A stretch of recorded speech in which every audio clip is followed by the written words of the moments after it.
2022's latest hilarious comedy. The cheap and funny Ryan Reynolds is back with his new film Passionate. This is the Department of Ghost Reconstruction. The recently dead come here to be reinstated and re-employed. They help to rehabilitate the wicked of the world. They make them good and better. Alan has been in charge of this place for 46 years. His secretary reminded him that it was time to think about returning to Earth and becoming a human being again. But a bad first life made Alan wince. As he was struggling, his partner comes over and asks him to prepare to scout out the next class of evildoers. The Observer Corps arrives at the hotel to check. Everyone is still on the fence when Jack turns up out of the blue, talking all bitchy and licking. It gave Alan goosebumps. One look confirmed. Alan thought he'd met the right man. He then watched Jack's speech. He was a very articulate man. He was selling a marketing campaign for a Christmas tree vendor. As the fake trees were selling well and taking up market share, these real tree sellers were losing business. So Jack has developed a human strategy to start with values and ethics, moral bondage and marketing the real thing. Ministerial hatred raises the antagonism, making Christmas a moral courtroom. Jack's sharply conniving face completely impressed Alan. Checking Jack's credentials. His company specializes in creating controversy and conflict and disinformation for the benefit of its clients. In the end, under Jack's infectious brainwashing, the businessman willingly offers up his wallet. Dance with him in the world of money. By the end of the presentation, Alan's eyes lit up. He's the one who needs a makeover. However, his partner Kenny is strongly against it. Alan is puzzled. Kenny threw out a report straight away that Jack was beyond redemption. The rules and regulations had been finalized, but Alan wasn't convinced. He wanted his partner to give him a chance. Kenny didn't even think about it and said no, forced to do nothing. Alan simply put his retirement benefits on the line. Kenny didn't bother. He pulled out his flashing pocket watch and told him to go back to being a man. Alan froze for a moment. Finally, he gave in. Kenny didn't agree. Alan just screamed. A distraught Kenny had to say yes, so Alan embarked on a year-long investigation and analysis. One day his niece Anna came to see Jack. She said she wanted to run for student council president. He wanted his uncle's advice. The child was his late sister's only child. He didn't want to break the child's heart. Jack agreed to do it. Avery was her opponent. Not only was he a good student, but his parents had a charity. Anna had no advantage in terms of grades or popularity. Jack couldn't care less about his uncle's face. He lets Anna play the game. And with Jenny's scandalous PR, I'm sure they'll bring Ari down. They'd have to dig up a scandal against an 8-year-old. Jenny is a bit uncomfortable, but it's her job.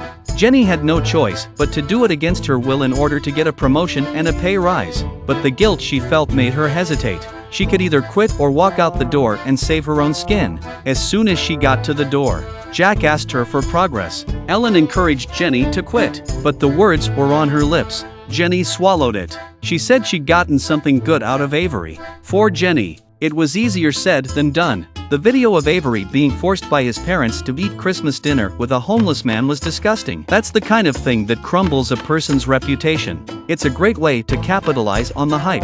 Anna had the leverage to compete. Doing so made Jenny feel bad. And that's when Ellen made a reassuring comment. I never thought Jenny could see herself.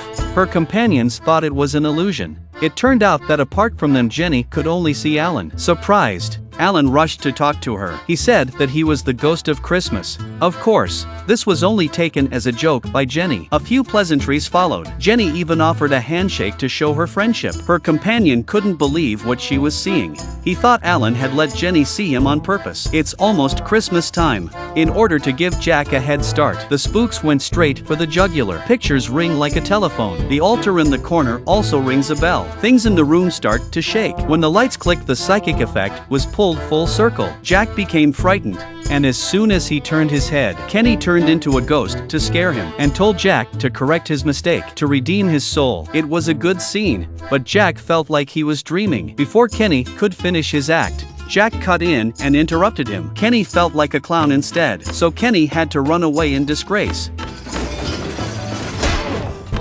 After Kenny left the stage, Mary went on to perform. Jack looked surprised to see Mary. Mary was supposed to take Jack away, but as soon as he came on stage, he was full of compliments. As a result, Jack's charisma overwhelmed Mary straight away. I really didn't expect Jack to be so scary. He even dared to flirt with a ghost. When she heard the news, Ellen was frantic. The worst part was that Mary had fallen in love with Jack. I had no choice but to take on the show myself. But as soon as Alan came on stage, Jack was grabbing all sorts of things before Alan could even start to scare him, and Jack walked away without looking back. That's not very nice of the ghost. To make Jack feel guilty, Alan recreated the scene, bringing back memories of his childhood to life. Mom gave him a dog bowl for Christmas, lying to him that there was a puppy, only to walk into the kitchen and say the door was left open. The dog got lost. His sister knew his mother was lying to his brother, but the simple Jack still believed it. And then he went outside to look for the dog. The youngster's heart was hurt, but Jack laughed, thinking his mother had taught him a lesson, that even if something doesn't exist, if people believe it exists, it will exist. Alan was embarrassed and speechless, quickly ordered a glass of wine to lower his blood pressure. The scene comes to a company party. This was the year Jack got a girlfriend while shopping at the mall. His sister happily tells her family that she is pregnant. The family is happy for him, but Jack doesn't understand, strongly criticizing his sister for not being ready. His indifferent attitude made his girlfriend sad, and so Jack was broken up with. Jack argues that it's just youthful stubbornness. Alan rushes to the next scene. Jack makes a big story out of a scandal. Before Alan could say anything, Jack started to cheat and wouldn't listen. And then he asks Alan to answer 3 questions. The first question was whether Alan had lived. It turns out that Alan died 200 years ago. During that time, he was working in the ghost reconstruction department as a researcher. Later, he was involved with the Ghost of Christmas and was responsible for redeeming the evildoers. At first, the redemption was fulfilling, but now it feels numb. As a result, as we talked,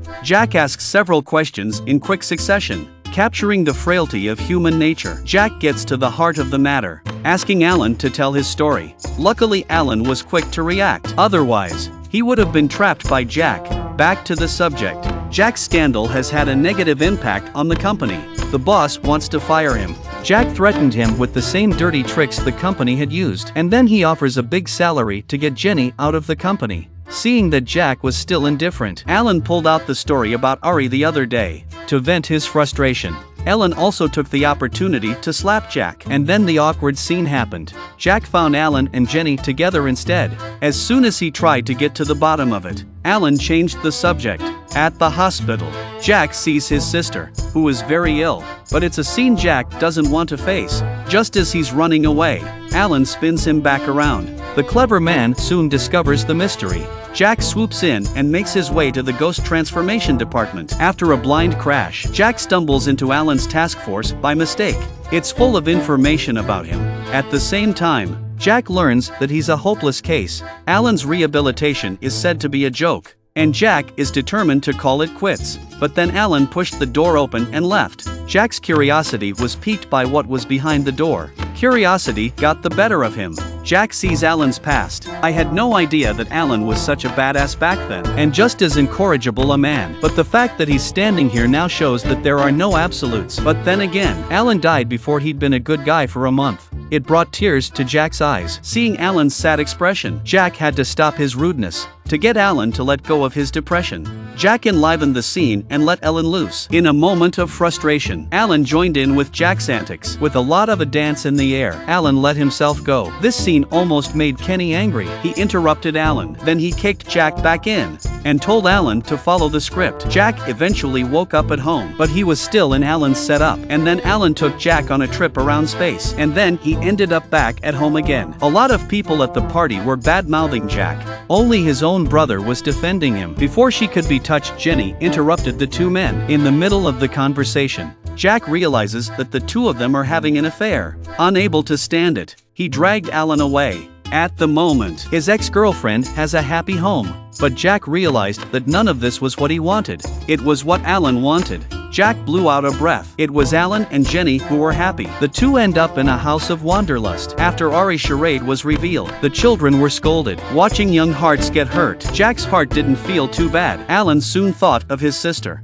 He came to the hospital where his sister had asked him. He wanted Jack to look after Anna after his death, but Jack's answer was a failure to his sister. Feeling selfish and hypocritical, he was not father material. Then he fled the ward in a hurry. Seeing a hint of remorse in Jack, Alan said that he had done his job. Now it was time to leave.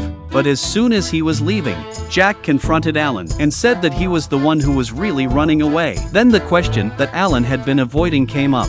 Why didn't he choose to be human again? These words stung Alan deeply. Is he still the same incorrigible person? Kenny tried to get rid of Jack.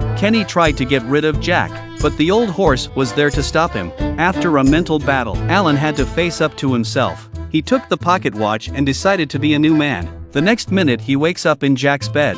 Once in the real world, Alan overcame his demons and was brave enough to confess his love to Jenny. Then they kissed in the night. Alan finally redeems himself. On the other hand, under the guidance of the Dark Lord, Jack saw a terrible future. Just one small act on his part. Avery, who had been subjected to cyber violence, died. To stop this from happening, Jack rushes to the restaurant with Alan in tow. But when he reached the skating rink, Jack, who had fallen, missed the perfect moment. As he watched Anna send the message, he was a very upset uncle. Just then Jenny arrived at the rink. It turned out that Jenny had given Anna a good talking to. In the end, the decent girl didn't do it. Anna didn't send the message. It meant that the tragedy had been prevented. The incorrigible Jack made a change. But the drama was that Jack would feel guilty for a few days, but then he would rationalize it. The thought that all the hard work he'd put in had been for nothing. A disappointed Alan hides his face. Unable to face reality, Alan tried to go back. The next thing he knows, he's on the road trying to kill himself. At the critical moment, Jack jumped on Alan and threw him to the side without regard for his safety. And for a moment everything stood still. Kenny arrived on the scene with his team of observers. And with Alan's help, Jack finally redeems himself. This time, the story ends on a happy note. It's a joyful stage show. The theme of the film is also good, but the warmth of the staging makes Jack much more restrained. Apart from a good dance performance, it doesn't show off Jack's bitchy nature. That's all for this issue. Thank you for watching. We'll see you next time.